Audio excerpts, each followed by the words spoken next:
Well, happy Sunday. It's time for the weekend video. Get ready.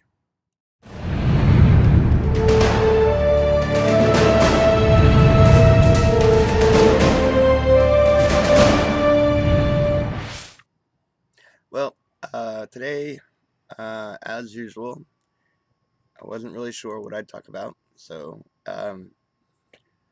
I kind of flipped a coin between two different things I saw posted on Facebook in our groups. Um, and I decided I'd talk about one of them or the other. And so one of them, it's a 50-50 chance I was going to pick one of them, right? And so the one I picked is a post on our friends group that is taken from a preterist website. And preterists are interesting, folks, because you have full preterism and partial preterism and a few other variations. Um, and preterists, full or partial, believe that Scripture was filled fully or partially by 70 AD when the temple was destroyed by the Romans. And so it's interesting.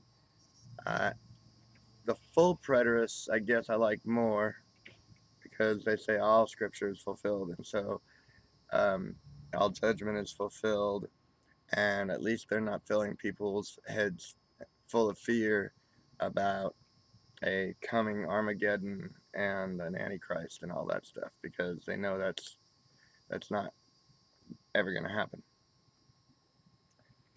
The problem with their whole 70 AD thing, and in this particular article, it mentions it was reported that people in 66 AD saw Jesus coming in the clouds. And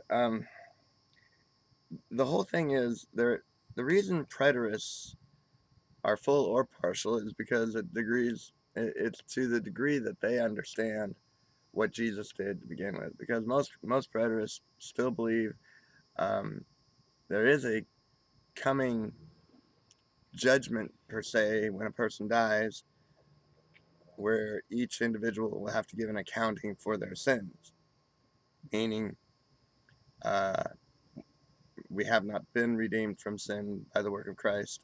So they don't really understand the cross or the work of Christ or what all happened at that cross. They don't understand what Jesus said when he said the reason he was here was to fulfill the scriptures. And the scriptures meaning the law, Psalms, and the prophets, what we know to be in the Old Testament. And that was his purpose for being here. And when he died on that cross, he said it is finished. Well, he finished what he came to do, which means fulfill the scriptures. He also must understand, he also said that not one jot or tittle from the law shall pass away until all is fulfilled, meaning all scripture, all prophecy, everything. So, and the thing is it's all or nothing. If one prophecy was fulfilled when he said it was finished, all was fulfilled. There wasn't anything left for him to finish after he died when he said it was finished. So that is key. The other thing the preterists do is they try to use even folklore and things like this unknown story that some people saw Jesus coming in the clouds in 66 AD, I guess over Jerusalem. And see, that's not how you verify gospel. That's not how you verify scripture. You verify scripture by going to scripture. The example is very clear when you read about the noble Bereans and when Paul went to talk to him and to talk to them and tell them about the gospel. They were called noble Bereans because they searched the scriptures, the Old Testament, to see if what Paul was saying was actually true. The gospel we preach does not have to be verified by any event that happened after the cross. None whatsoever. It can all be verified by the scripture. And that's the only thing that will give a gospel validity anyway about a Messiah that was prophesied in the scripture. The only thing that's going to validate a gospel about the Messiah that was prophesied in the scriptures is the scriptures. So let me help everybody understand fulfillment.